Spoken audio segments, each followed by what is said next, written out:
Hi, this is Michael Von Williams, the Sprinkler Man. When most people see me, they see an African American or a black man. And it's true. I've been black most of my life. I was born in 1955. During the first 12 or 13 years of my life, it was an insult to call somebody black.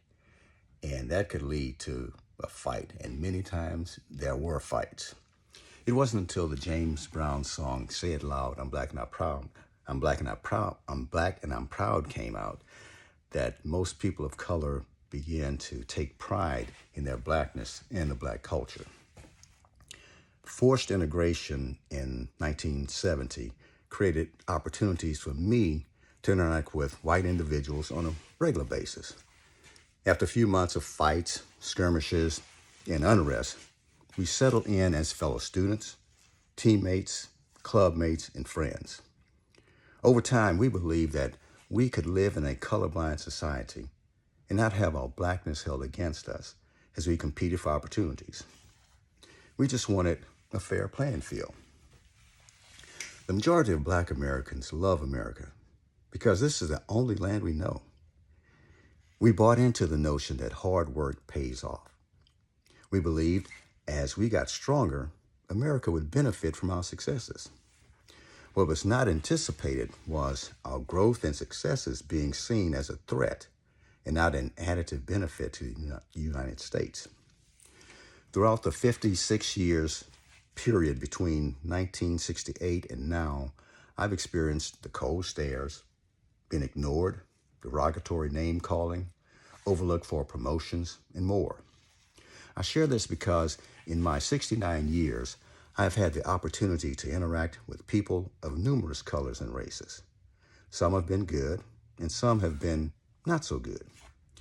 For me, though, it's disheartening that many of the tensions I saw and experienced between black and white Americans during the 1960s are present today in 2025.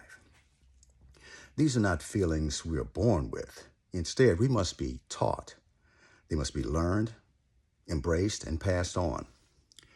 As Americans, we can break the pattern and make our country stronger by helping to develop each citizen to their fullest potential, regardless of the color of their skin. If I receive significant interest in this subject, I will develop an episode on my podcast, Do Your Best Until, addressing the thought-provoking question.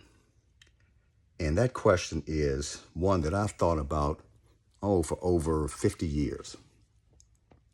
Now, my podcast is the Do Your Best Until podcast, and that's Michael Von Williams. And you can reach that podcast on many of the sites that are available. But if I receive a significant amount of interest in this question, this thought-provoking question that I ask, and I ask you to pass this on to as many people as you know, and if there's interest, I will develop the episode that I've already started working on. And I stopped it at this very question that I'm getting ready to ask. And the reason I stopped it there is because I wanted to get input from people who don't look like me. Because I want to get what their thoughts are about this and why. And the question is, why do you hate me? So respond to that. If there's a lot of interest, I'll go ahead and develop that episode on my Do Your Best Until podcast, and I'll publish that. And we'll see where this leads.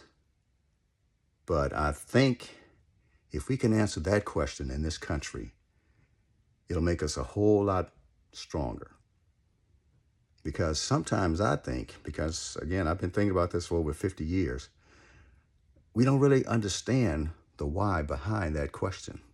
As far as, why do I hate somebody else?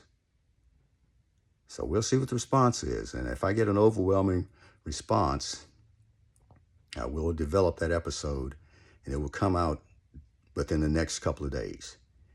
And most likely it'll have to be a series because I want to get a lot of input from people who don't look like me, because that's who needs to answer the question. And I think if we get that question answered and at least thought about, we can make some positive changes. Look forward to hearing from you.